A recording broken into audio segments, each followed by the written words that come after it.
Hello everyone, welcome to channel learn with ease. आज का topic है कैश फ्लो स्टेटमेंट और हम सॉल्व करेंगे question number 3 and 4 chapter 4 TS Grewal की बुक से class 12 accounts. Online sessions online classes के लिए आप मुझे स्क्रीन पर दिए गए नंबर पर व्हाट्सएप कर सकते हो अपना नाम और क्लास। अगर आप टीएस ग्रेवाल के साथ साथ डीके गोयल बुक को फॉलो कर रहे हो तो चैनल की प्लेलिस्ट को क्लिक करो, आपको न्यू एडिशन के सॉल्यूशंस अपलोडेड मिलेंगे। साथ में ही कम्युनिटी सेक्शन में एमसीक्यूज मिलेंगे क्विज की फॉर्मेट में और एमसीक्यूज के सॉल्यूशंस शॉर्ट्स में। तो बहुत कुछ है चैनल पर, विजिट द चैनल। अच्छा लगे तो शेयर और सब्सक्राइब जरूर करना।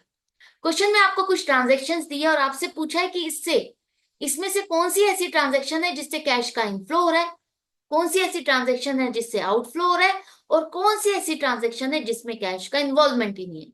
तो फर्स्ट ट्रांजैक्शन, जहां पर आपने अपनी फिक्स्ड एसेट को बेचा। फिक्स्ड एसेट को बेचना, खरीदना, ये आपका इन्वेस्टिंग एक्टिविटी है और ये एसेट आपने अपनी बुक्स मतलब बैलेंस शीट में 1 लाख रुपीज से शो की, जिसे आपने 10,000 के प्रॉफिट पे बेचा। मतलब 1 लाख रुपए की चीज को 1,10,000 में बेचा। तो जो पैसा आपको मिला, सेल प्रोसीड्स जो इस एसेट की है, वही आपका इनफ्लो है। Inflow fund 1,10,000 in investing activities. जो प्रॉफिट है, डेफिनेटली हम ऑपरेटिंग एक्टिविटीज में भी इसको दिखाएंगे 10,000 रुपए, लेकिन as a non cash item हम इसको क्या करेंगे, माइनस करेंगे।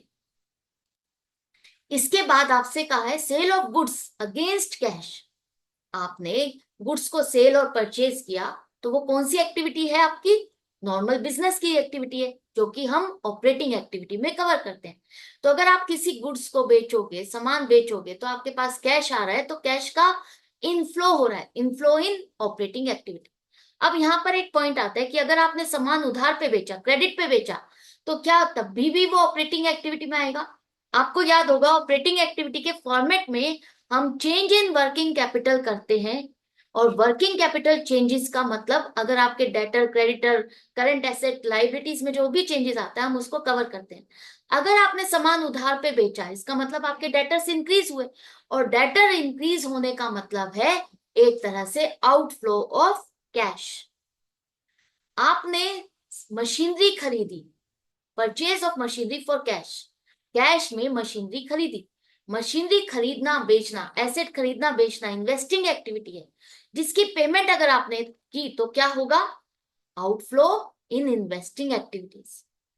इसके बाद आपने लैंड एंड बिल्डिंग खरीदी 10 लाख रुपीज की। 10 लाख रुपए की लैंड एंड बिल्डिंग खरीदी, इन्वेस्टिंग एक्टिविटी है, लेकिन क्या आपने इसके लिए पेमेंट कैश में की है, नहीं। आपने उसको डिबेंचर्स इशू किए, तो एक तरह से ये कंसिडरेशन अदर देन कैश हो गया। जहां पर आपने एक्सचेंज किया अदर देन कैश में, आपने उससे एसेट ली, उसके बदले में आपने एज अ डिबेंचर उसको इशू कर दिया, अलॉट कर दिया। डिबेंचर हमारा लोन है जिसको इशू करने पर हमें नॉर्मली पैसा मिलता है, फंड मिलता है, लेकिन यहाँ पर आपको फंड्स नहीं मिल रहे, आपको डायरेक्टली एसेट मिल रही है। तो इस ट्रांजेक्शन में कैश का इनफ्लो या आउटफ्लो नहीं हो रहा, इन्वॉल्वमेंट नहीं है, तो नो फ्लो। अब नेक्स्ट है, आपने बोनस शेयर्स इशू किए। बोनस शेयर्स इशू करना एक तरह से क्या है, शेयर होल्डर्स को बेनिफिट देना, प्रॉफिट में से एक हिस्सा बांट देना। बोनस शेयर का मतलब शेयर होल्डर को एक एक्स्ट्रा शेयर देना जिसके लिए कंपनी उससे पेमेंट नहीं लेती। तो पेमेंट अगर आपके पास नहीं आ रही उस शेयर से रिलेटेड, तो फंड्स का कोई भी इन्वॉल्वमेंट नहीं है, फंड्स का इनफ्लो नहीं है, तो इसका मतलब क्या है, no flow. Cash withdrawn from bank. अब कैश विड्रॉन फ्रॉम बैंक मतलब कैश आपने बैंक से निकाला। कैश का बैलेंस या बैंक का बैलेंस दोनों आपका कैश एंड कैश इक्विवेलेंट का हिस्सा है। तो एक जेब से पैसा निकाला, दूसरी जेब में डाला, one and the same thing. अगर आपने कैश निकाला बैंक से, तो क्या कैश एंड कैश इक्विवेलेंट के बैलेंस टोटल पर इंपैक्ट आएगा, नहीं। वो तो जैसा था वैसा का वैसा ही रहेगा। मान लो आपका कैश का बैलेंस था 10,000 और बैंक का बैलेंस है 20,000। बैंक से आपने 2,000 रुपए निकाले, तो बैंक का बैलेंस रह गया 18,000 और कैश का बैलेंस हो गया 12,000। तो अल्टीमेटली पहले भी वो 30,000 का बैलेंस था, अब भी वो 30,000 का बैलेंस है। तो इसकी वजह से फंड का एक्चुअल में कोई इनफ्लो या आउटफ्लो नहीं हो रहा। Payment of interim dividend, dividend की पेमेंट कर रहे हो। डिविडेंड किससे रिलेटेड है, शेयर से रिलेटेड। शेयर होल्डर को अगर आपने डिविडेंड पे किया, इसका मतलब क्या है? शेयर्स इशू करना शेयर होल्डर्स आपके फाइनेंस एक्टिविटी से रिलेटेड है, और अगर आप उस पर डिविडेंड पे करते हो तो वो फाइनेंस एक्टिविटी का खर्चा है। खर्चा है तो पेमेंट करोगे तो आउटफ्लो इन फाइनेंस एक्टिविटीज। तो ये क्वेश्चन नंबर 3 कंप्लीट हो गया। क्वेश्चन नंबर 4, इसी तरह से आपको कुछ ट्रांजेक्शन दिए है, आपसे पूछा है कि कौन सी एक्टिविटी से रिलेटेड है और यहां पर कितनी अमाउंट का इनफ्लो या आउटफ्लो हो रहा है। तो फर्स्ट ट्रांजेक्शन जहां पर आपने मशीनरी को खरीदा 2,50,000 की, लेकिन पेमेंट उसकी आप चेक से कर रहे हो 20%। 2,50,000 की एसेट को खरीद रहे हो लेकिन पेमेंट उसकी 20% आपने चेक से की, मतलब बैंक से पेमेंट हो रही है। तो जो 50,000 रुपए आपने पे किए वही आपका आउटफ्लो है। बाकी बैलेंस तो आपने एक तरह से बॉन्ड इशू किए, डिबेंचर इशू किए, तो इसके लिए आपका फंड इन्वॉल्व नहीं हो रहा। जहां पर फंड इन्वॉल्व हो रहा है बस वही हिस्सा हम अपने कैश फ्लो में दिखाएंगे। Outflow of 50,000 rupees in investing activities. इसके बाद आपने एक इन्फॉर्मा टेक लिमिटेड कंपनी के शेयर्स को खरीदा। शेयर्स खरीदना, किसी और कंपनी के शेयर खरीदना, इशू नहीं कर रहे, खरीद रहे हो। तो शेयर्स अगर किसी और कंपनी के खरीदोगे तो कौन सी एक्टिविटी में आएगा? Investing activity.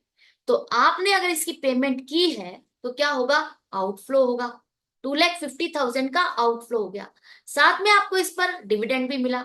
शेयर्स पर डिविडेंड मिल रहा है, डिविडेंड रिसीव कर रहे हो, पे नहीं कर रहे, रिसीव कर रहे हो, तो ये इनकम है, इन्वेस्टिंग एक्टिविटीज में ही आएगा।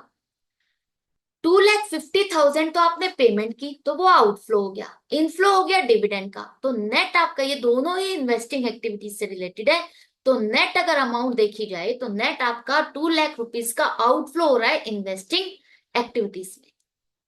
थर्ड है आपका, आपकी एक मशीनरी है, ओरिजिनल कॉस्ट लिखा है, बुक वैल्यू नहीं। ओरिजिनल कॉस्ट का मतलब है जिस कॉस्ट पर आपने इसे खरीदा, और बुक वैल्यू अगर यहां पर लिखी होती इसका मतलब बुक वैल्यू आज की डेट में आपकी उसकी उस एसेट की वैल्यू क्या है, उस पर आप डेप्रिसिएशन माइनस कर चुके हो। अब ये जो एसेट है आपने 2 लाख में खरीदी और इस पर आज तक आप एक्यूमुलेटेड डेप्रिसिएशन का मतलब आज तक आप डेप्रिसिएशन 1,60,000 रुपीज लगा चुके हो। इसका मतलब आज की डेट में इसकी कॉस्ट क्या है, वैल्यू क्या है? 40,000। 40,000 के एसेट को आपने 60,000 रुपीज में बेचा। 60,000 रुपीज में बेचा तो जो पैसा आपको मिला एसेट को बेच करके वही आपका इनफ्लो है, और इनफ्लो इन इन्वेस्टिंग एक्टिविटीज है। आपको इससे मतलब नहीं है कि आपको प्रॉफिट मिला, लॉस मिला। हम तो बस ये देखते हैं कि हमारे पास कैश कितना आ रहा है या जा रहा है। कैश फ्लो स्टेटमेंट के लिए बस आपको उसी चीज पर कंसीडर करना है, कंसंट्रेट करना है। बेशक हम 20,000 रुपीज का जो प्रॉफिट एंड लॉस अकाउंट में प्रॉफिट हमने दिखाया, वो 20,000 का प्रॉफिट हम ऑपरेटिंग एक्टिविटीज में माइनस करेंगे as a non cash item. तो आई होप ये दोनों ही क्वेश्चन आपको अच्छे से समझ में आ गए, एनालिसिस समझ में आ गया कि कौन सी एक्टिविटी कहां पर कवर होगी और कितना अमाउंट कवर होगा। तो इसी तरह से कनेक्टेड रहो, सीखते रहो, समझते रहो। मिलते हैं नेक्स्ट वीडियो में नेक्स्ट क्वेश्चन के साथ। Good bye and take care.